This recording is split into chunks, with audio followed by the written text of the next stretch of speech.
녹화를 시작합니다. 이번에 공부해볼 기업은 신흥 SEC. 이제 2차전지 회사로 넘어왔는데요. 2차전지 회사는 양극재, 음극재, 전해질, 그리고 그 외에 전해 막, 이런 식으로 형성이 되어 있는데, 대부분 그런 회사들은 지금 주가가 많이 올랐어요. 음, 많이 올랐고 이제 조정 중이에요. 금리 인상 때문이기도 하고 너무 많이 올랐기 때문에 조정 중이고, 실제로 그 조정은 좀 장기가 될 거예요. 제가 봤을 때 적어도 1년 정도는 쉬겠죠. 그렇기 때문에 그쪽 대해서는 설명을 안 하고요. 그 외에 있는 밑에 소재랑 이제 그 2차전지 장비 회사들, 왜냐면 장비 회사들 같은 경우는 소재랑 이제 주가가 아직 많이 오르지도 않았고, 이제 막 공장을 지으면서 캐파가 점점 증가하는 추세거든요. 거기에 따른 수혜를 받을 수 있어요. 수혜라는 건 실적이 증가하겠죠. 그럼 따라서 주가도 오를 가능성이 높기 때문에 그쪽을 보자라는 의미입니다. 신흥 SEC 이 회사는요, 일단 분기 보고서를 보면 이 회사 같은 경우에는 이제 배터리에 있는요, 이제 각 케이스, 중대형 각형 캡 SA, 이런 뭐냐면요, 이 배터리가요 폭발할 수도 있거든요. 그럼 폭발 방지하기 위해서요, 이제 안전벽 같은 경우죠, 이 각에다가 이제 안에 넣어놓는데 그 폭발을 방지하는 그런 각형 부품을 만들고 있는 회사예요. 보면 중대형이 60%, 소형이 22% 정도라고 보시면 될 것 같아요. 그러면 이거에 대해서는 이제 좀 어려우니까 리포트를 읽으면서 설명해 드릴게요. 신흥 SEC는요, 2차전지 부품으로요, 각형, 캡, 어셈블리와 원통형 CIT, 이거 다 뭐냐, 폭발을 방지하고 압력이 상승할 경우 전류를 차단하는, 뭐런 2차전지가 아니라 2차전지 내에서 폭발이나 그런 안전성을 위해서 만들어지는 부품이다 라고 보시면 될 것 같아요. 이 회사 같은 경우에는 이제 EV가 뭐죠? 전기차죠. 전기차 비중이 63%, ESS라고 해서요, 이제 태양광 같은 풍력, 태양광 같이 전력을 생성하면 그걸 저장했다고 써야 되잖아요. 그 저장하는 곳이 이제 에너지 스토리지 서비스인가? 에너지 스토리지 어쩌고저쩌고라는 ESS예요. 그거랑 이제 주요 제품 고객사 같은 경우 삼성 SDI, 이제 각형이기 때문에 삼성 SDI에 주로 납품하고 있다라고 보시면 될 것 같아요. 그리고 이 회사는 재료비의 비중이 높기 때문에 외형 성장과 안정적인 수율이 관건이다. 이건 좀 이제 제가 좀 이따가 설명해 드릴게요. 3Q 이제 EV 매출 증가, 내년 수익성 개선 예상, 쭉쭉쭉 보시면 되고요. 이 회사가요, 이제 뭐 이 정도로 매출이 계속 꾸준히 성장할 거다라는 예측치예요. 근데 이것보다도 중요한 건 이제 원재료 가격 상승과 인건비, 운반비 증가로 수익성이 악화됐다. 요새 이제 다 운반비 엄청 올랐죠. 그리고 인플레이션으로 원재료 많이 올랐죠. 그래서 이제 알루미늄 많이 쓰는데, 이런 등 원가 상승에 대해서 이제 원가 상승이 늘어나면 뭐냐면요, 매출액은 그대로 나오는데 영업이익률이 떨어지죠.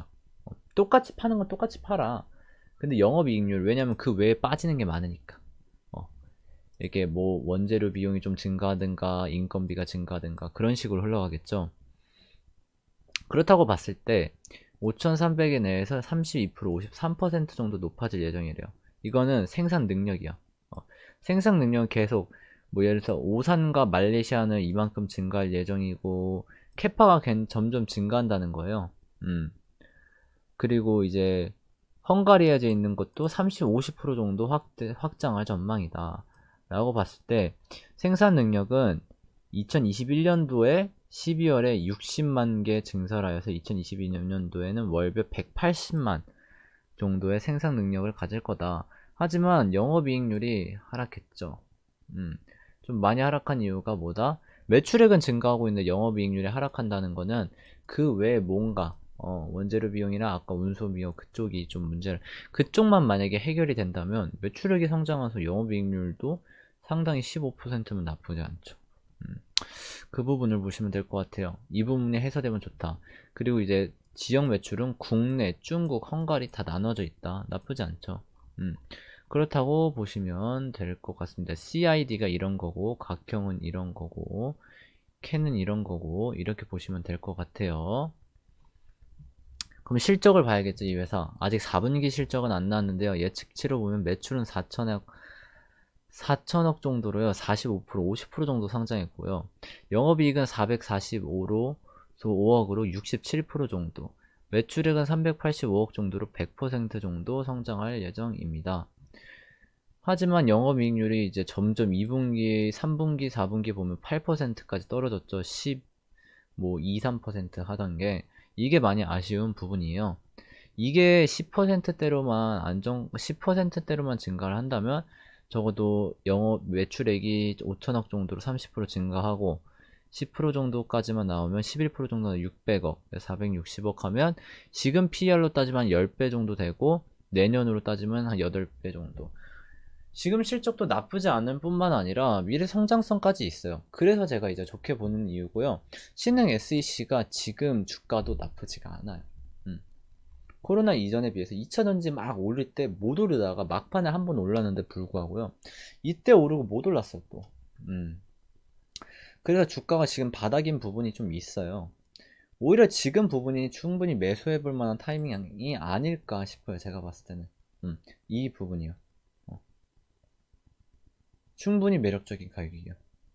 원래 조용할 때 매수하는 거예요. 조용할 때. 봐봐, 지금 여태 막 상승하면서 거래량 터지면서 했지만 지금 1개월, 2개월, 3개월, 4개월, 5개월, 6개월 동안 지금 횡보가 나왔잖아요. 아마 제가 봤을 때는 횡보가 더 나올 수도 있어요. 근데 횡보가 나온다고 해도 아마 여기에서 여기 이 67,000원 구간까지 횡보를 하면서 아마 이 주가가 잔잔히 길 거예요. 그렇기 때문에 지금 가격은 박스권 하단 부분이라고 생각하셔도 충분히 매력적인 가격이라고 보실 수 있을 것 같아요. 뭐 1차적으로는 제가 봤을 땐 6만원 잡아도 안정권이긴 하고요. 진짜로. 진짜 소규모 이익이겠죠. 한 10% 정도. 근데 제가 봤을 때는 10% 정도인데 그게 6만 5천원까지 잡아도 될 것 같다는 느낌도 들어요. 6만 5천원. 6만 5천원 밑에죠, 조금. 이 정도까지 보면 18% 정도. 그 정도까지 봐도 충분히 가능성이 있다라고 봐야 될 것 같아요. 근데 이 회사가 지수보다 강했냐? 그걸 봤을 때, 이번에 하락을 했을 때 전저점을 이탈을 했냐? 이탈을 하긴 했거든요. 근데 그렇게 많이 이탈을 안 했어요. 그러니까 폭을 보시면 될 것 같아요. 전저점이 이때가 이때라고 치면 이 라인의 전저점 이탈을 여만큼 했다가 그냥 조금만 한 정도잖아요.